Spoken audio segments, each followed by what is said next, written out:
Para falar como isso vai funcionar na prática, eu recebo aqui Vanessa Inhas Cardoso, advogada especializada em Direito Tributário.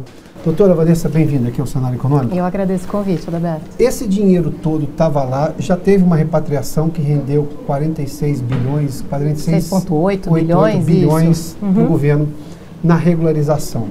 Agora a estimativa é pouco acima de 13 bilhões. Isso, algo em torno de 13 bilhões. Sempre especulam-se, né? A gente nunca sabe ao certo quanto vai ser, mas é algo em torno desse valor. Tem muito mais gente ainda para repatriar recursos do exterior ou não? Então, a gente não...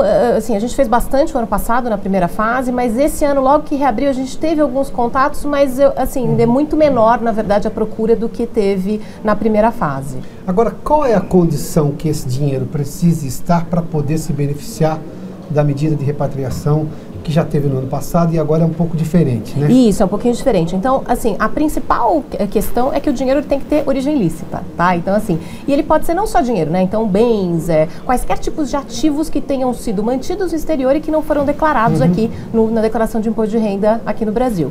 Então, e a origem lícita? Então, o que é a origem lícita, né? Então, que tenha tido fruto de trabalho, de uma herança, de uma doação, né? Que seja, por exemplo, também os ativos de trust também, que é tão conhecido aí, também são objetos de repatriação. Então, essa é a condição geral. Então, não é só dinheiro, pode ser bens, pode ser automóveis, podem ser, enfim, ativos em geral, né? Que geralmente ativos sujeitos a algum tipo de registro, eles podem ser, então, fazer parte desse programa de regularização. E sejam eles existentes em 30 de junho de 2016, então essa é a nova data base. Na primeira fase foi 31/12/14. Então a data base para ingresso desses valores de regularização, ela foi estendida. Então para junho de 2016 ao invés de 31/12. Né? Então ativos existentes ou que, apesar de não existentes mais em 30/6, eles existiam nos anos anteriores. Né? Então aí vem aquela hipótese de declarar algo que você eventualmente vendeu, mas você vendeu em 2015, vamos dizer. Tá? Então assim, está dentro do né, do período objeto de regularização. Se você quiser regularizar esse ativo, apesar de você já ter vendido ou já tá, mas esse ativo ele era irregular, né? Então você tem essa oportunidade. Irregular, mas como a senhora disse, a fonte tem que ser lícita, ou seja, a fonte tem que ser lícita. Ninguém está lavando dinheiro, não é lavagem de dinheiro, não é lavagem de dinheiro, não, exatamente. Então assim, se é um dinheiro proveniente de corrupção, de tráfico de drogas, enfim, de qualquer crime, né, que é considerado uma atividade criminosa, isso não está permitido na regularização. E tem que justificar de onde veio dinheiro. Então, se for de herança, se foi um trabalho que a fez declaração, né, de regularização, que é chamada DERCAT, é uma declaração muito simples, né? E lá ela tem alguns campos para você indicar de uma forma muito breve qual que é a origem. Então, se foi origem de trabalho, assalariado, vai até lá. Origem empresária. Então, a pessoa tinha, vamos dizer, um comércio, uma indústria e ela acabou não declarando, deixando isso, né, mandando esse dinheiro para fora sem declarar, mas teve uma origem lícita. Foi um trabalho de um empresário, por exemplo. Tá?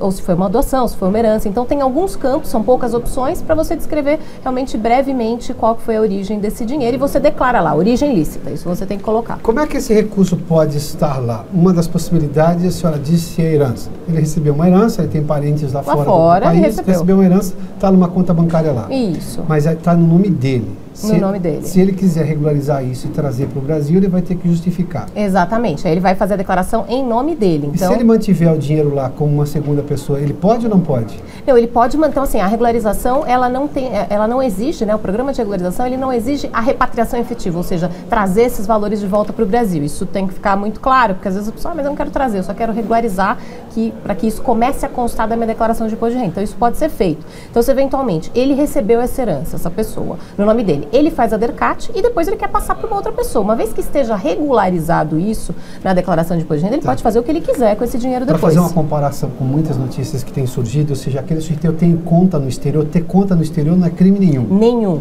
Desde que isso esteja declarado na Receita Federal, se ele tiver vida fiscal aqui no Brasil. Exatamente. Quem é o brasileiro que tem vida fiscal aqui? O que comprova que ele tem vida fiscal no país? Então, assim, tem algumas condições para o brasileiro ser considerado como residente fiscal no Brasil, mas vamos dizer, a mais fácil aí é que o indivíduo ele permaneça no Brasil por mais de 183 dias no mesmo ano fiscal.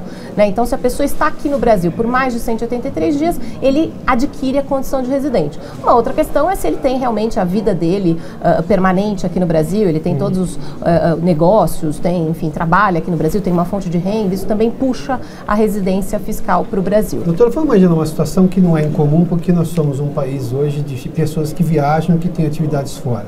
Um prestador de serviço, um artista, faz um show lá fora, faz um serviço lá fora e opta por receber lá por alguma razão, porque ele viaja sempre, prefere que o dinheiro fique lá, porque ele não tem que pagar IOF, trazer o dinheiro para cá. Não é nenhuma intenção de sonegar, é uma questão de facilidade. Esse dinheiro precisa ser declarado aqui? Precisa. Então, toda a renda... Não estou nem falando de repatriação, estou falando dele declarar normal, o dinheiro. do nosso dia a dia, né? Então, assim, qualquer brasileiro, residente fiscal no Brasil, que obtenha rendimento, qualquer que seja ele, no exterior, e queira manter lá, não tem problema nenhum, mas precisa declarar aqui no Brasil e precisa... É uma situação muito comum de palestrantes, artistas que vão para o exterior fazer show, algum tipo de trabalho e volta. E consultor. Isso, exatamente. Esses rendimentos, eles são tributados tabela progressiva, como se tivessem sido oferidos aqui no Brasil, então vai até 27,5%, só que ele tem que ser declarado num programa específico da Receita, que é o chamado Carnê-Leão, né? E aí, então, você declara qual foi o rendimento, qual foi o mês, o próprio sistema vai gerar uma guia DARF para você pagar, e você tem que pagar no mês seguinte ao do recebimento, né? Então, se a gente está recebendo um valor agora em maio, você tem até 30 de junho para recolher esse imposto. Mesmo tendo recebido no exterior, que não tem a ver com a empresa brasileira, não muda nada. E isso acontece também, uma situação muito frequente também, é as pessoas que têm aplicações financeiras no exterior. Tá? Então, uma pessoa que ela tem aplicações no Brasil e tem uma conta no exterior também com aplicações.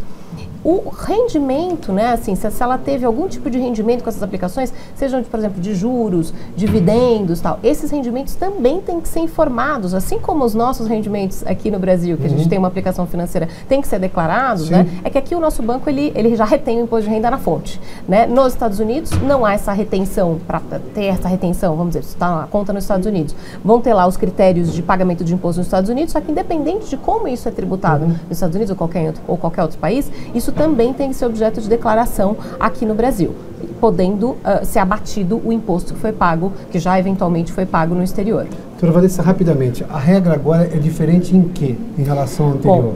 Bom, um primeiro ponto é essa extensão da data base, né, que é 30/6/2016. Um outro ponto importante é o valor da multa e dos juros que devem ser pagos para a regularização dessa quantia. Antes a gente tinha uma multa de 15% mais um imposto de 15%, com um total de carga de 30%, e hoje a gente está falando de uma carga tributária de 35,25%. Então, aumentou aí o valor total que deve ser pago a título de imposto mais multa. Foi mantido o valor do imposto, que é 15%, mas aumentou-se o valor da multa para 20,25%. Ou seja, mais uma vez regularizado, ele não deixa de correr o risco de ser acusado de ter dinheiro lá fora sem declarar. Exatamente. Então, a principal, vamos dizer, vantagem da regularização é para fins penais, né? Porque aí é extinta a punibilidade, ou seja, a pessoa não vai ser mais cobrada ou acusada. Ela correu o risco até hoje, até o dia que ela fez a regularização. Até o dia que ela fizer a regularização, ela está correndo o risco de poder ser imputada aí criminalmente, né? Ser acusada de algum crime, por exemplo, sonegação fiscal, lavagem de dinheiro, são crimes aí que estão sendo anistiados ou perdoados aí pela repatriação, pela regularização. Doutora Vanessa, muito obrigado pela gentileza. Eu que agradeço, Roberto. Muito obrigada.